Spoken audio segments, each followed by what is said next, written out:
Ashamaa akkam jirtu fayyaa keessanii nagaa keessanii nageenyi faraarri waaqayyoo isiniif haa baay'atu.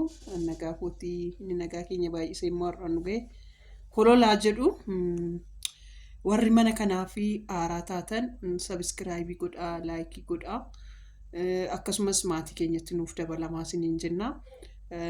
Warroonnis immoo qabeenya keessan wantoota adda addaa beeksisa adda addaa haadha eebbaa daawwattoota keetitti naa beeksisi jettanis nu qunnamuu dandeessu isiniin jedha.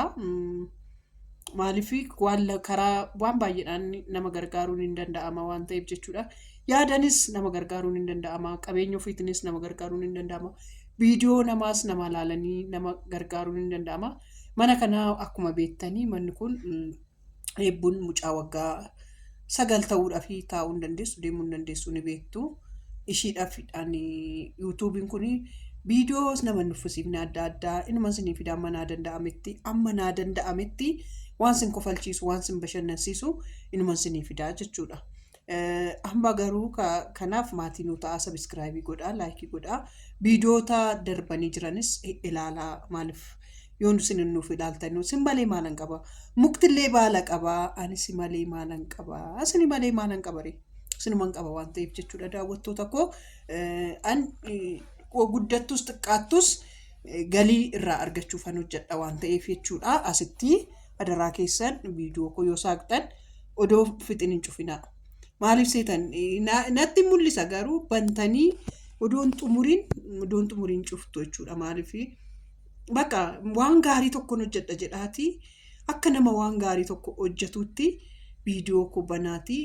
Daqiiqaa 10 waa baay'ateen daqiiqaa 10 hin caalchisu waan ta'eef daqiiqaa 10 naa kennaa. Dhugaa birrii sin kadhachuu irra viidiyoo naaf taphachiisu sin kadhachuu naaf wayyaa. Hamma garuu har'a baay'een gammadees. Nan gammadees imimmaan tokkos na qabdee dhugaa rabbii boo'ichi tokkos na qabdee. Gammachuun namaan nama gammachiisu jechuudha. Argachuun namaan nama gammachiisu gammadaa dhugaa baay'een gammade baay'ee jechuudha. Suma dhugaa koo isiniin jedha jechuudha. Amma diraamaas haa ta'u maalis haa ta'u baay'ee nu dhiphisee nu bira darbeera jechuudha. Waa'een fayyoo fi waa'een jira waan barannes hin qabne jechuudha. Amma fakkeenyaaf innaa argachuun nama gammachiisu gochuun nama argachiisu isa dhugaa gaafan taa'ee waa'ee fayyoo waa'ee diraamaas ta'ee nu barsiisaa darbu waa'ee abbaa biddeenaa sirriitti waa'ee bakka waanuma dubartoota baay'ee qunnamu jechuudha. Dhiirota baay'ee dubartoota baay'ee waan akkasii kun qunnamu nu barsiisee nu bira darbeera.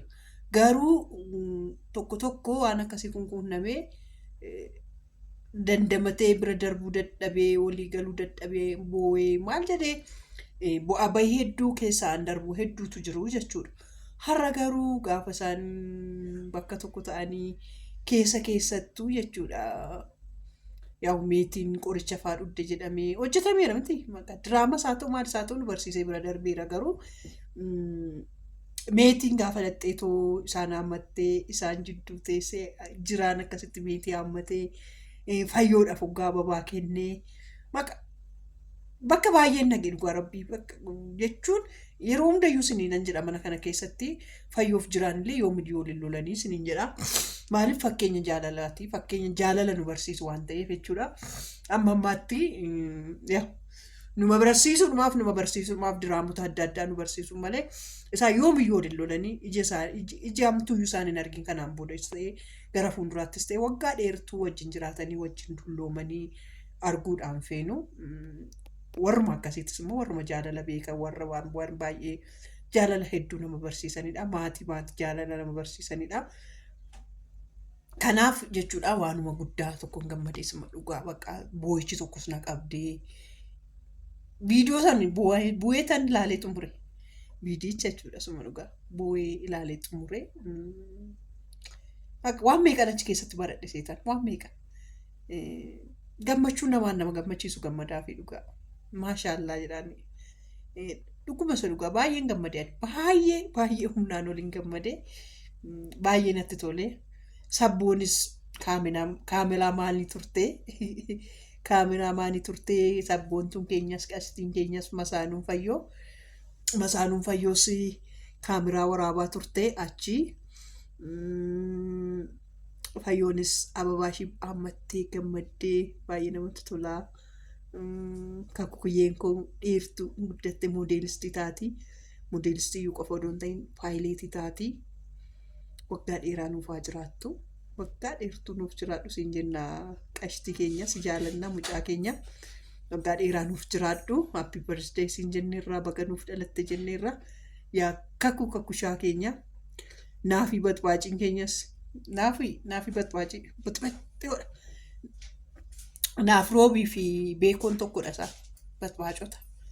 Akkuma beekoon kun baxabbata naaf roobis naaf roob jira. Naaf roobaa jira jechuudha. Waan meeqatu nuuf rooba jechuudha. Akkuma naaf eebbanuuf jenne naaf roob jedhan. Ililliitti jijjiirratte immoo kakuun maqaan kakuu ijoollee har'arraan kaaftanii kakuun jedhinaanii ilillii jiraa jedhamteetti.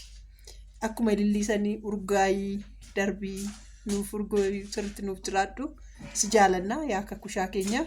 Happy birthday isiniin jenneerra. Amma kaa barumsa biraa nuuf fida maal jechuudha yaa qashtoota keenya. Kanaan booda immoo singaa bakka diraama tokko nuuf fida. Dhugaa rabbii namni diraamaa saayidoo fa'aa ilaaluu dhaqa. Diraamaa fayyoofatu bareeda dhugaa. Ani diraamaa fayyoofaa baay'een jaalladha. Maaliif siitan sirees liirii waanuma dhaloota addunyaa firaankisaa ta'u waan nu barsiisu tokko kaa'anii too darbu jechuudha. Waan nu barsiisu tokko nu barsiisanii nu bira darbu waan ta'eef jechuudha. Xiinxaltuun jaalalaas baay'ee barreeffama kana. Dur teessee feesbuuk irratti barreeffama dhedheeraa amma feesbuukiin dhiifte ijoollee. Dur barreeffama dhedheeraa kana barreessiti barreeffama ishiin achitti barreessitu iyyuu gara kanatti odoo feesbuuk ishiin tokko jalaa aakii jedhee ta'e jala ta'e fudhachuu baate jechuudha. Barreeffama dhedheeraa achirraa diraamatti hin jijjiiramu meeqa barreessiti seetan baay'ee barreessiti. Kanaafuu jechuudha feesbuuk irraallee ammallee dhiiftetti amma yuutuub ishiirra teessee fannoo itti malee jechuudha. Kanan siniin jedhaa dhugaa rabbii baay'een gammadee warri gammachuun namaa sin gammachiisu.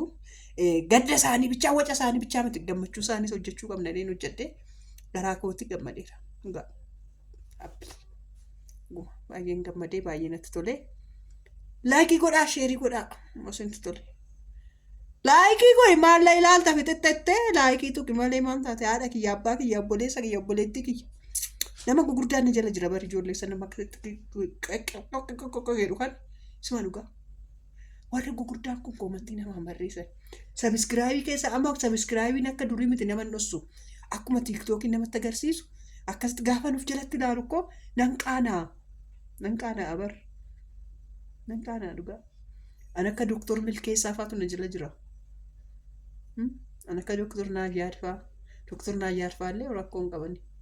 Namoota gurguddoo na jala jira dhugaa rabbii an Jarman keessa jiran an Ameerikaa kana keessa jiran gurguddaan na jala jira. Garuu koomantii naaf hin kennan akkasumatti na bananii akkasumatti banaatu na dhaggeeffadha. Rakkoo hin qabu. Guddaan munaaf galatooma.